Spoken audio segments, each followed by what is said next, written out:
This is how I like to do a full foil on somebody with super curly hair in less than an hour. This placement's also really good for somebody that likes to flip their hair way to the right or left. So as I start working around the nape area, I'm doing 3 to 4 foils with finer weaves. This way when my girl pulls her hair up, it's going to look nice and blended. But as I get further up the area and I start to pivot my way up, I'm taking very thick, chunky weaves. The reason why I'm starting to get chunky and funky in this mid zone is because it's really easy to get lost in the sauce with highlights on somebody with super curly hair. And what I mean by that is if somebody has super curly hair and they wear it curly all the time, there's a big chance if you highlight them, it's going to look like an all over blonde versus contrast if you don't go super chunky with the weaving. Now I know this looks pretty scary, but it's actually going to turn out pretty good at the end if I do say so myself. Also, my girl never wears her hair straight, so this is perfect for her. If she did, I wouldn't have done this. But anyways, did the whole right side, pivoted my way up, and now I did the same shit on the left. Also, as for what I'm foiling with, I'm using Olagos Cream Bleach, their Clay Bleach, and their Cool Tone Bleach because my girl is special. She deserves a very special formula. I'll explain why in a second. But anyways, did 20 volume, also grab some cholesterol for when I'm working through that super wide mohawk section.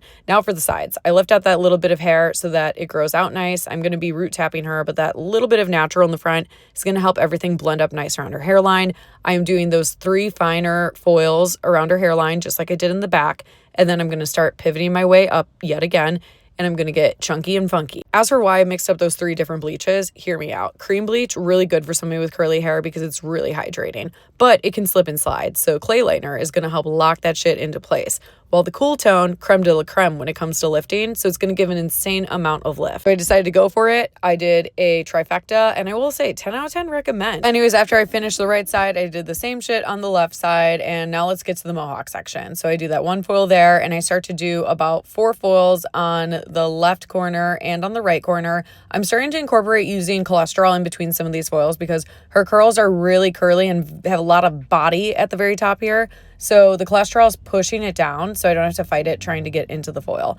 Also, this section is about to start getting really wide, and this is going to help me make sure that the foils aren't slipping and sliding in the corners and they're going to stay locked in place, giving me the best control possible. I'm also taking slices throughout this section because I'm trying to make her nice and dimensional. After this was all said and done, the Formulation Master also had me do a little bit of a root blur. For that, we used Gloss 7N, 7AI, 7VV, and a little 7A. I know it's a mouthful, but again, special girl, special formula. We also didn't have to do a toner on her because she lifted so pretty. Like, why put a color on that?